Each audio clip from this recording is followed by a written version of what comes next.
네, 우리는 하나님께 예배를 드립니다. 그래서 오늘 지금 여기 모여서 예배를 드리는데요. 예배라는 말은 또 다른 종교에서도 사용할 수 있는 말이긴 합니다. 그래서 기독교의 예배가 무엇인가를 오늘 좀 설명하고, 또 특별히 또 초신자 혹은 아예 교회에 대해서, 기독교에 대해서 전혀 모르는 사람이 왔을 때 기독교 예배를 설명하기 위해서 오늘 말씀을 좀 하려고 합니다. 말의 뜻, 섬긴다, 절한다, 헌신한다, 그런 뜻을 가지고 있습니다. 우리가 예전에 고전 영화를 보면 이렇게 높은 사람들에게 허리를 굽혀서 예를 하고, 왕이나 황제에게는 얼굴이 보이지 않을 정도로 절을 하거나, 또 저는 어렸을 때 이제 중국 무협 영화를 즐겨봤는데, 거기 굉장히 좀 인상적이거나 좀 충격적인 건 뭐였냐면, 그 말을 타잖아요. 말이 높잖아요. 근데 말을 타는데 하인이 자기 등을 이렇게 숙여가지고 대서 그 등을 밟고 올라가서 말을 타는 장군의 모습을 보고, 저렇게까지 해야 되나. 근데 그 하인의 입장에서는 자기 주인을 그렇게 섬기는 거죠. 우리가 이제 하나님을 예배한다고 했을 때, 하나님은 높은 분이다, 무서운 분이다, 그리고 좋은 분이다.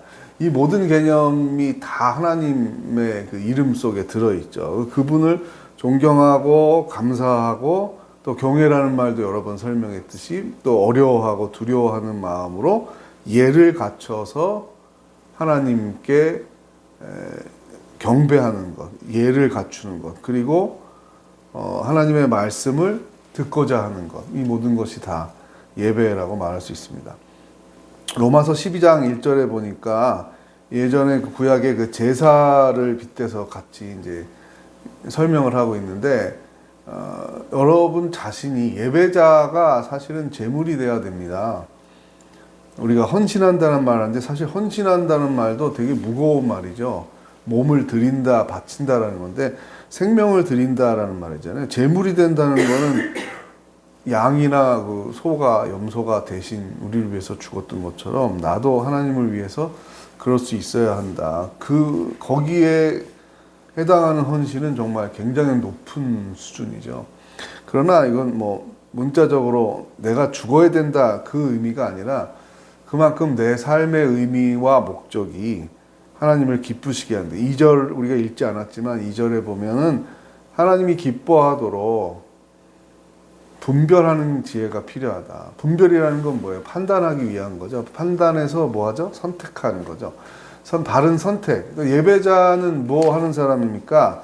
하나님의 뜻대로 분별력을 가져서 지혜롭게 선택하는 삶을 사는 겁니다. 그 삶이 이제 거룩한 제물이 되는 거죠. 우리의 헌신이죠. 그 삶을 통해서 하나님을 기쁘시게 하고, 하나님께 영광을 돌리고, 그리고 이웃에게는 유익을 주고, 또 우리가 그걸 이웃 사랑이라고 말하고, 또 약자를 배려한다는 말도 하는데, 이 모든 것이 다 이 예배와 관계가 있습니다. 그런데 지극히 높은 분에게 우리가 예를 갖추는 거는 반대할 이유가 없고 당연히 그래야지라고 하는데, 사실 하나님은 눈에 보이지 않고 또 체감도 안 되기도 하니까 많은 사람들이 하나님을 예배하지 못하고 살고 있습니다. 또 동화 속 전설 보면 산신령, 또 바닷속의 용왕님, 여러 신들의 이야기가 나오지만, 그 신들과 또 우리 기독교의 하나님은 차별을 갖습니다. 다릅니다. 그래서 이제 계시라는 말이 중요한데요. 계시라는 말은 알려준다는 거예요. 가르쳐준다는 말이에요. 우리 스스로 막 연구해가지고 찾는, 내가 찾았다, 이게 아니라 하나님이 알려주는 거죠. 왜 그렇겠어요? 우리 인간의 수명, 능력, 지혜, 이런 게 다 제한성이 있잖아요. 그래서 하나님이 작정하고 숨으면 우리가 아무리 열심히 찾아도 못 찾는다는 거죠. 그래서 계시된 하나님이 중요합니다. 하나님이 어떤 분인가? 하나님은 출애굽기 3장 14절에 보면 모세에게 자신을 설명할 때, 누구신데요? 누구십니까? 나는 스스로 있는 자니라. 그게 뭐죠? 스스로 있다는 게 뭐죠? 모든 존재는, 너를 비롯해서 모든 존재는 누가 나아서 어떤 걸 원인으로 해서 지금 결과가 나온 거잖아. 근데 그 자체가 원인인 존재가 있어야 생명이 시작될 거 아니야. 그래서 철학에서는 아리스토텔레스도 이걸 고민하다가 만물의 근원이 되는 첫 번째 원인이, 근본의 원인자가 있어야 되겠구나, 만물이 존재하려면. 그래서 제1원인이라는 말을 썼습니다. 근데 신학에서는 제1원인이라는 말을 쓰지 않죠. 인격적인 개념으로서 하나님, 창조자, 모든 생명을 만드신 생명의 근원이라는 말을 쓰게 됩니다. 그 하나님께 우리가 예배하는 겁니다. 그러니까 지구 자체가, 자연, 때로는 자연이 경외의 대상이 되기도 하죠. 예전에는 바다를 건너는데 풍랑이 심하면 무서우니까 바닷속에는 신이 살고 있어. 그 신에게 제물을 드려서 노여움을 피해야 돼. 뭐 강에도, 그리고 산에도, 심지어는 맹수들도 신일 수 있어. 우리를 잡아먹을 수 있잖아. 그런 생각을 한 거예요. 하늘에 있는 태양도 별도 우리와 다른 높은 존재잖아. 신인가 보다. 이런 생각을 한 거죠. 근데 하나님은 아니라고. 그건 다 너희를 위해서 내가 만들어진다는 말은 이제 우리 기독교에서는 피조물이라고 말하는데, 피조물이라는 단어도 어려운 말이죠. 막 만들어진 존재라는 거예요. 근데 하나님은 스스로 계신 분. 만들어진 존재도 아니고 우연히 뭐가 합성돼 가지고 생명이 시작돼서 이렇게 고등적으로 진화돼서 만들어진 그런 게 아니에요. 그거가 차원이 다르게 처음부터 존재했고, 오히려 이 수많은 다른 존재들은 그 하나님에 의해서 존재하게 된 그분을 우리가 예배한다라고 성경은 계시하고 있습니다.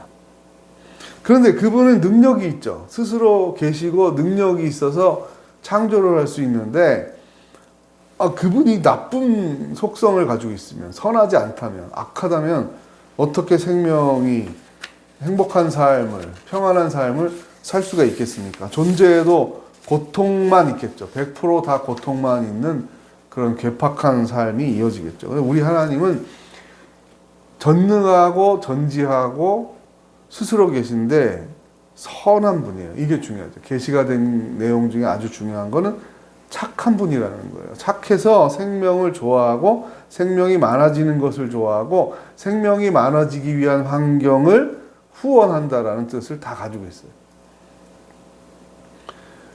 그런데 사람은 자유의지를 줬는데 사람이 그 자유의지를 잘못 사용했다라는 게 이 성경의 증언입니다. 교만할 수 있는 거죠. 교만은 뭐죠? 하나님을 예배해야 되는데 하나님하고 맞먹으려고 그러는 거예요. 하나님과 같아지려고 하는 거예요. 내가 세상의 주인이고 내 생명의 주인이고 모든 거는 내 맘대로 내가 결정해. 그것을 우리 성경에서는 교만이라고 말합니다. 예배는 그 반대의 자리가 하는 거예요. 교만을 꺾고 하나님을 향하여 경외의 마음을 표현하는 것. 그것이 다시 또 예배라고 말할 수 있습니다. 그런데 왜 시간을 구분해야 됩니까? 우리는 산만해요.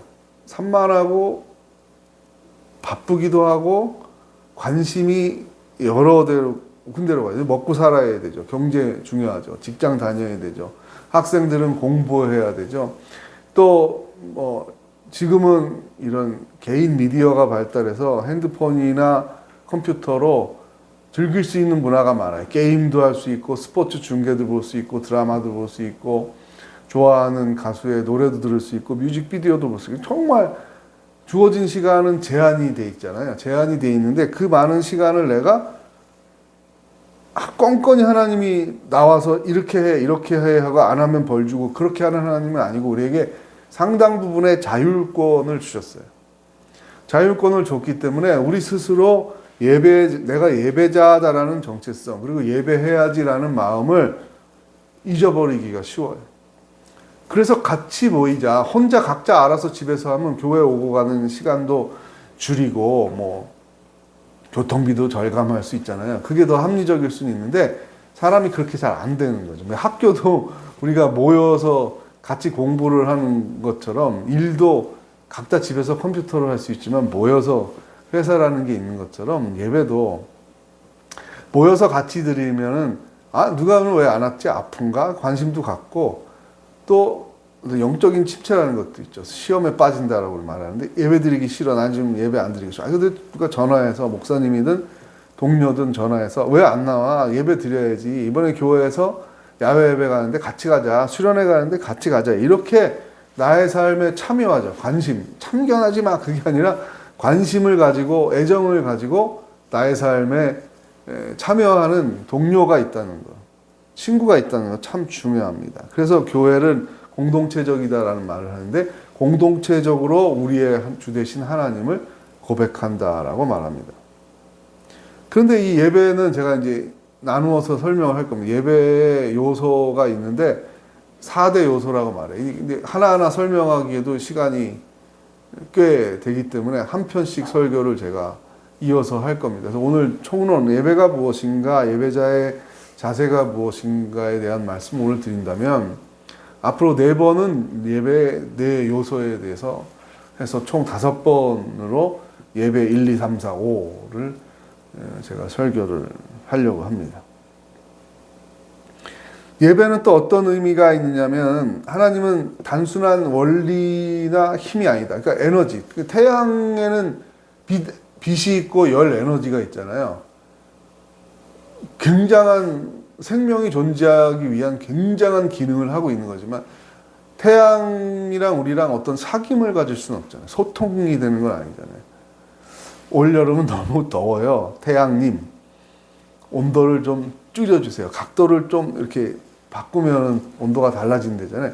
각도를 조금만 바꿔주시죠. 지구가 너무 덥거든요. 아, 너무 덥구나. 내가 좀 바꿔줄게. 이렇게 인격적으로 소통을 할 수 있는 존재는 아니에요. 바람도 에너지가 굉장히 크잖아요. 태풍이라는 건 큰 바람이잖아요. 큰 바람이 몰려와서 뭐 사람이 다치기도 하고 죽기도 하고 뭐 간판이 떨어져서 큰일이 생기기도 하고 심지어는 뭐 자동차가 날아가는 태풍도 있잖아요. 바람님, 바람을 좀 줄여주세요. 그건 너무 심해요. 이렇게 소통을 할 수 있는 대상이 아니라는 거예요. 그런데 하나님은 단순한 힘이나 에너지나 원리가 아니라 우리를 알아요. 이게 중요해요. 알아. 우리를 알고 우리를 좋아하고 우리에게 관심이 있어요. 우리랑 사귀고 싶어요. 좋아해요. 사랑하는 사람이 있으면 여러분 어떻게 합니까? 1년에 한 번 만나나요? 돈 모았다가 1년에 한 번 비싼 거 선물하고 맛있는 거 사주나요? 아니죠. 계속 사랑한다는 건 뭐예요? 보고 싶다는 거예요. 그 관심이 있는 거죠. 오늘은 뭐 하지? 연애 한참 할 때는 어떻게 해요? 헤어지고 나서도 집에 가서 또 전화하잖아요. 여태 한 얘기가 많은데 또 한 얘기 또 하고. 그리고 다음에 또 만나잖아요. 일주일 정도 공백만 있어도 왜 연락이 없지? 아픈가? 무슨 일 있나? 서운하죠. 그런 것처럼 하나님 우리에게 관심이 있고 우리가 하나님을 잊거나 우리가 하나님에게 말을 거는 걸 멈추는 게 문제지 하나님이 우리에게 벽을 쌓고 단절하지는 않는다는 거죠. 그래서 예배의 중요한 의미 중에 하나는 하나님께 예의를 갖추고 하나님의 말씀을 듣고 하나님께 경배하는 의미만 있는 게 아니라 하나님과 사귄다. 더 친밀해진다. 경외가 친밀해질 수 있다. 그냥 무서운 존재가 아니라 하나님하고 우리는 친해질 수 있다. 제가 경외 시리즈 설교에서도 강조를 했던 부분이죠. 그래서 시간을 지켜서 예의를 지켜요. 우리가 높은 사람을 만날 때 일부러 늦게 가거나 아니 뭐 대충 그냥 뭐 먼저 오면 기다리겠지 그런 사람 없잖아요. 시간에 대한 소중함, 예의에 대한 소중함, 뭐 집에서 신던 슬리퍼, 반바지 입고 중요한 사람을 만나러 가지는 않잖아요. 그래서 예배 드리러 올 때 최소한의 복장, 꼭 정장에 넥타이 그렇게는 안 하더라도 그래도 하나님 만나러 가는 거에 대한 기본 예절은 지켜야지. 관광지에 또 이렇게 뭐 오래된 사원 이런 데 보면은 그런데도 그쪽에 믿는 신이죠. 그쪽에 믿는 신에 대한 예절을 지키기 위해서 반바지는 안 됩니다. 여성들 뭐 나시티는 안 됩니다. 이렇게 가려야 됩니다. 그러잖아요. 그런 기본적인 거는 있는 거죠. 그런데 하나님은 우리를 벌 주거나 우리에게 야단치기 위해서 예배 시간에 만나자 그러는 게 아니라 코이노니아라는 말, 헬라어의 코이노니아라는 말이 굉장히 중요한데 이거는 좋은 것을 주고 싶어 하는 마음이에요. 교제예요.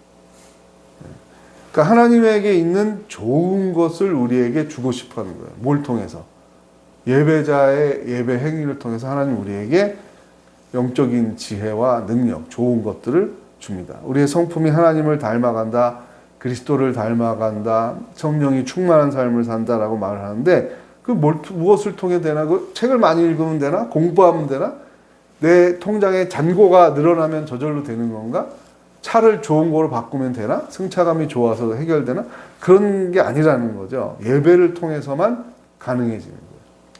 하나님과의 사귐은 예배를 통해서 가능합니다. 그래서 우리가 시간을 지켜서 예배를 드리고 또 개인 경건 생활, 다음에 이야기하겠지만 그것도 아울러 공적인 예배만이 아니고 그거 부족하니까 개인 경건 생활도 해야 됩니다라고 강조하는 거예요.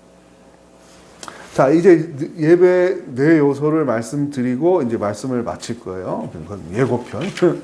자, 그래서 이제 성경 말씀이 계시가 된 하나님의 뜻을 우리에게 알려주고자 하는 책이 기록된 게 우리가 성경, 거룩한 책, 구분되는 책, 그냥 재미를 위한 책, 약간의 지식을 혹은 어떤 그 연구를 위한 어떤 서적을 넘어선 성경, 거룩한 경전이다라는 말은 하나님의 뜻, 우리를 향한 뜻이 들어있다 이런 의미죠. 그 말씀에 대한 우리가 말씀 선포를 예배 시간에 합니다. 또 우리는 기도를 합니다. 기도가 뭐예요? 하나님과의 중요한 사귐입니다. 영적인 언어의 교제가 있는 거죠. 그리고 하나님에 대한 감사와 존경의 표시를 하는 것, 표현을 하는 걸 우리가 찬양한다고 말해요.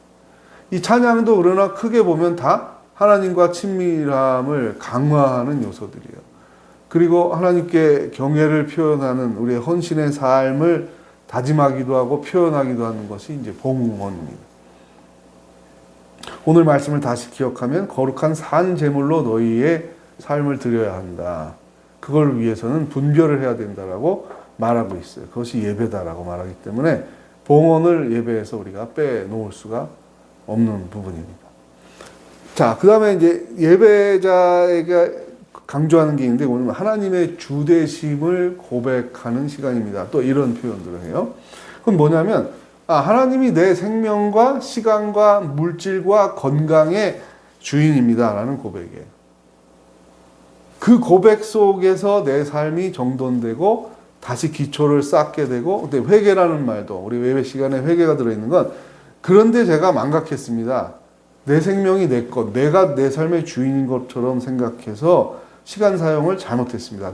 하나님이 주신 능력을 잘못 사용했습니다. 그래서 하나님께도 영광이 안 됐지만 나 자신이 나를 볼 때도 싫은 삶을 살았습니다. 혹은 가족들에게 혹은 이웃에게도 내가 나쁜 영향을 줬습니다. 회개합니다. 또 이렇게 살고 싶지 않습니다. 그 회개죠. 하나님의 주되심을 고백하는 것과 회개가 긴밀하게 연결되어 있습니다. 예배를 통해서 우리는 그 시간을 경험하게 됩니다. 그래서 오늘 우리가 찬양 드렸지만 주께와 엎드려 경배 드립니다. 주 계신 곳에 기쁨이 충만합니다. 이것은 어떤 다른 재미나 다른 유익과 바꿀 수 있는 게 아닙니다. 이거 꼭 필요합니다. 저에게는 예배 드리는 것이 참 기쁘고 보람 있는 시간입니다. 이렇게 찬양을 우리가 했습니다. 그 찬양처럼 우리의 삶이 기독교 예배, 기독교의 하나님을 예배하고 또 하나님의 좋은 성품들을 닮아갈 수 있는 그런 우리 예배자의 삶이 되기를 바랍니다. 기도하겠습니다.